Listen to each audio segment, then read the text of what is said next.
Me a little bit about yourself. What's your major?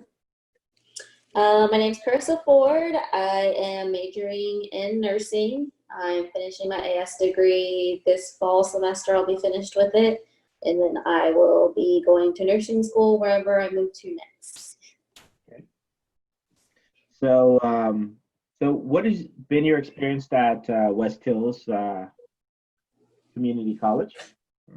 So I haven't had too many experiences. I've only really done one class on campus because I started in fall of last year. So I did my anatomy class on campus, and then all my other classes have been online. So I haven't had really too many positive or negative experiences. I haven't noticed a lot of diversity at the school, but I'm pretty used to that. So it's Yeah. not the biggest issue. So, where are you from originally? From Florida, Jacksonville, Florida. Yeah. It's about an hour and a half outside of Georgia, northeast Florida. And if I remember correctly, you also already have a bachelor's in something. Yes. Yeah, I have a bachelor's in marketing. So I did 2 years of community college to get my AA degree, and then I transferred to a university, Central Florida in Orlando, and went to school there for 2 years and got my bachelor's in marketing. And then I got married and moved overseas, and then I moved over here to Lemoore. Excellent. Okay. So you had mentioned the lack of diversity. So you would say that Lemoore, West Hills, you're at West Hills. Lemoore. Yeah, I did my class at Lemoore, the West Hills campus here at Lemoore. Okay.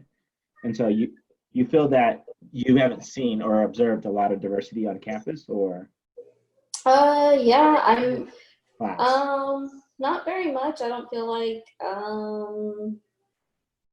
I feel like though there's a lot of Hispanic people and white people, I don't see a lot of people that look like me. Okay. And just in this area in general, it seems like. Yeah. Okay. So what is your heritage when you say you don't see a lot of people that look like you? So if I may ask. I'm half black, half Mexican. My mom is black and my dad is Mexican. Okay. Okay. So how's that experience been in the area, the Valley area in general? And then you said you haven't had too many experiences at West Hills, but Central Valley, what would be your Um, I feel like I mean, there's definitely a lot of Hispanic people in the Central Valley, so I mean that part of me has to be there's a lot of representation there. But I mean, I mean, I don't go out a lot. I'm not gonna say I go out a lot. I have a son, a young son, so it's not like I can just go out and do whatever I want, whenever I want. I haven't had a lot of negative experiences or a lot of positive experiences there. I haven't noticed a ton of diversity. I don't know if it's just the areas that I'm in or if it's just that way in general. And the valley, it just seems like just a lot of very light skinned people here in the valley, and that seems about it. okay, okay. So you've heard the term Black Lives Matter. Is that Yes. correct? And what Yes. does that mean to you? So I feel like it's a move. Well, it's a movement, not just right now. It's just a movement in general about just the unfair treatment of Black lives in general, and how I feel like one of the biggest things right now is how it seems Black people are treated unfairly by police, are more prone to police brutality than people of other races, and it seems more likely to be killed by police, especially unarmed people, compared to bringing a gunman in who shoots up a movie theater, or white gunman in unharmed. But I don't feel like I feel like that's the big focus right now, but that's not shouldn't be the only focus, because it goes a lot further than that for me. I feel like it's a Black Lives Matter in all aspects. So it's like the unfair treatment with medical treatment, unfair treatment in job placements, just unfair treatment in school in general sometimes. So I feel like it's just kind of bringing awareness to this social issue that, you know, Black lives do matter too. Not saying that no other lives matter. So a lot of people want to counter it with, well, all lives matter. Nobody said not all lives matter, but Black lives are the ones that we're focusing on right now because we're the ones that are experiencing unfair and unjust treatment. Okay. Okay. So do you feel that that's the case in the U.S.? That Yeah, definitely. I don't think it's everybody, but I definitely feel that that's the case here in the US, but I think it's deeply ingrained in the US just based on how the US came about in slavery and those beliefs and the treatment of people of other races doesn't just go away overnight. And I believe it's passed down from generation to generation. So, you know, that's how some people just feel, well, this is how I was raised. This is what I believe in. This is what I was told was right. So it's an issue of, you know, trying to teach people that, yes, I get that you have heard that or seen that or been treated like that your whole life, but that's just not how it should be. And that saying, you can't teach an old dog new tricks, is not true. You need to, yeah, you know, learn new things. Like you can't act like that, you know? yeah. So you feel that there needs to be some type of progression that occurs. And What was that? I said you feel that there needs to be some type of progression instead Yeah, of definitely. yeah. Yeah. Oh yeah, definitely. So do you think this movement is impacting? Do you expect to see change from this movement? um, Or what are the impacts, or what can be the impacts of it? I expect to see some change.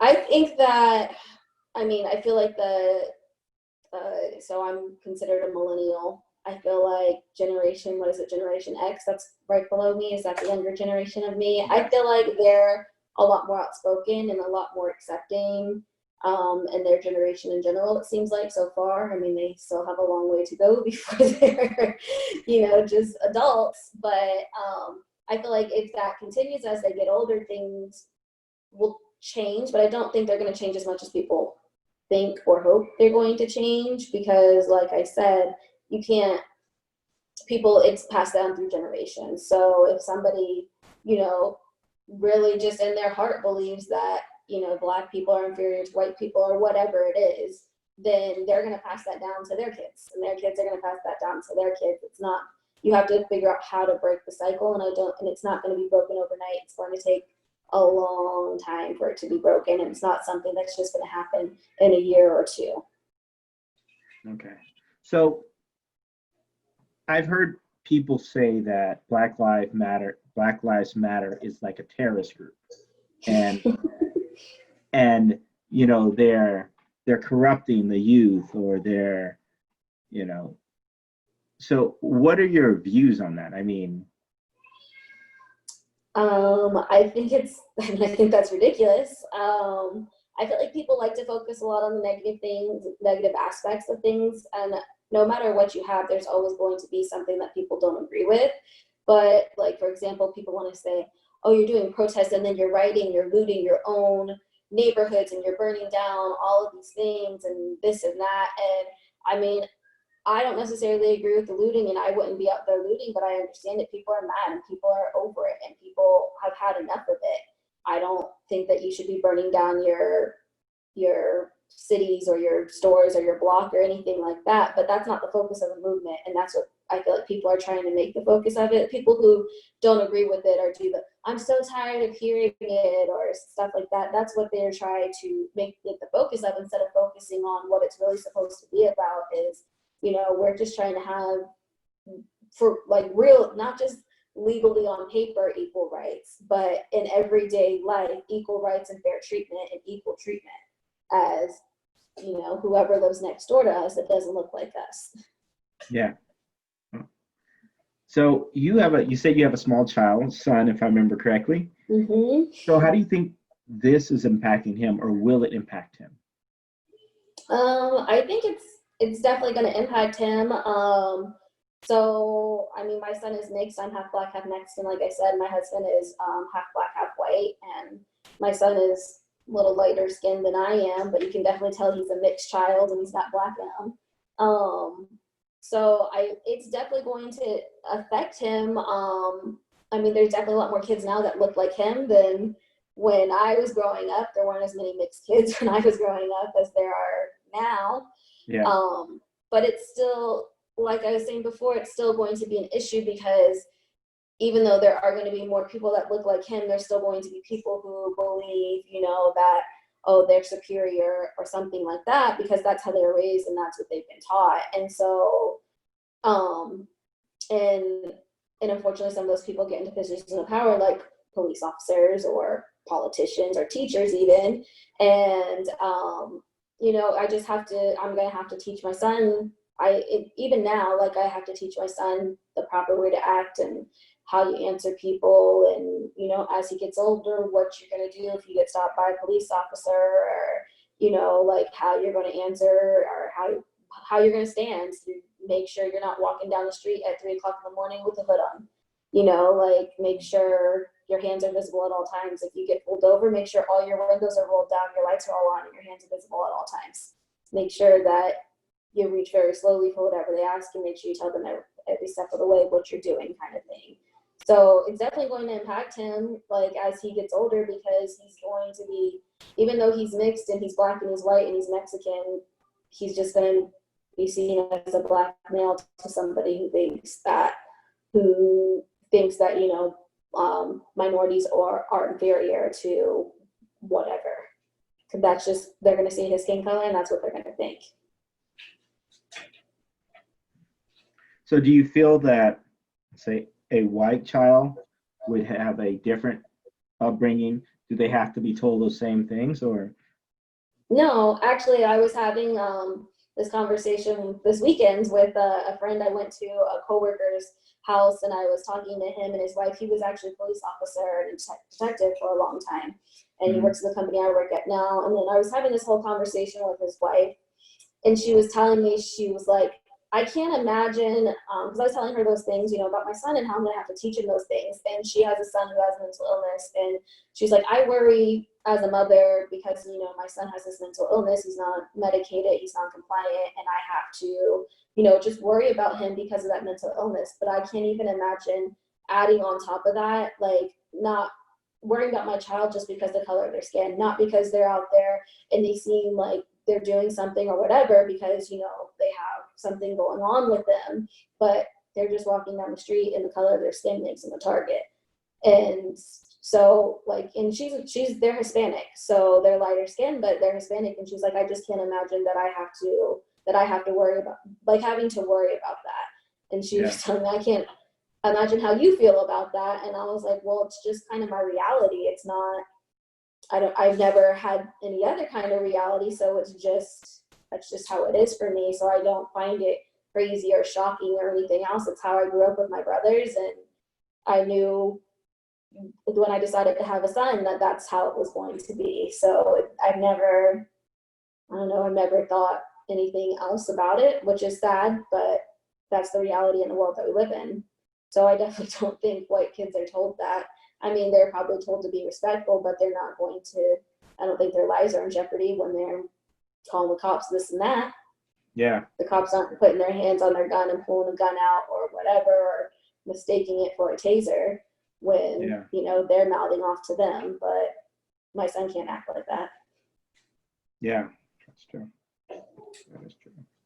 So do you expect to see, you don't expect to see change immediately, but you do expect to see change after the event? I expect to see a little bit of change. I feel like this movement, I feel like it is teaching some people.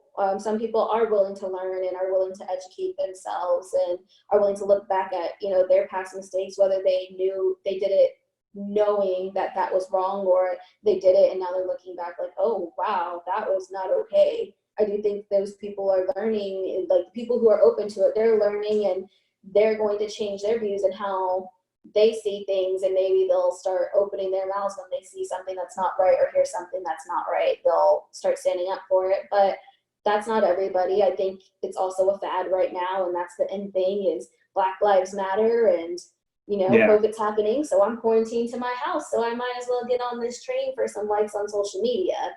So, those people, obviously, when this is over and they're able to do whatever again, that just fades to the back of their mind for them. So I think there'll be a little bit of change, but not a lot, because it'll fade out again over time. Yeah. Just like it does every year or two. It's not the Yeah. first time that Black Lives Matters come around. It's not going to be the last time, and it's not going to be the last police killing, police brutality, whatever that brings it to the media again, unfortunately. Yeah. And so do you think, you kind of mentioned some of the injustices that were observed, primarily, of course, you're talking about in terms of being a person of color, you have to worry about, well, the interaction with yourself and the police. So do you think there are other interactions or like microaggressions that are observed from like your Oh, day-to-day life or? yeah. Just in general, just going to a store, or I think I told you one time about, like, if I'm at work, I have to have a smile on my face. I have to be happy. I have to be, up. I have to be on all the time, because if I'm not, then what's wrong with you? Why do you have an attitude? What happened? But nothing happened. I'm just doing my job. I'm just sitting here, like I'm seen as a mad Black woman with an attitude if I don't have a smile on my face. And it's like, Yeah. well, I know I don't have a bad resting face. It's just I don't have a smile on my face right now. Yeah. So yeah, it's like, or if I go into a store, I can't just, if I'm mad about something, I have to control myself and not have an attitude and explain calmly and whatever, even if the other person's being illogical and crazy and whatever. I have to remain calm, because then, I'm seen as ghetto and I'm seen as like out of control and just in whatever word you want to insert there, whereas other people maybe Yep. are just seen as, well, this happened and they were rightly mad. Well, I'm not seen as rightly mad. I'm seen as ghetto and need to leave. Yeah.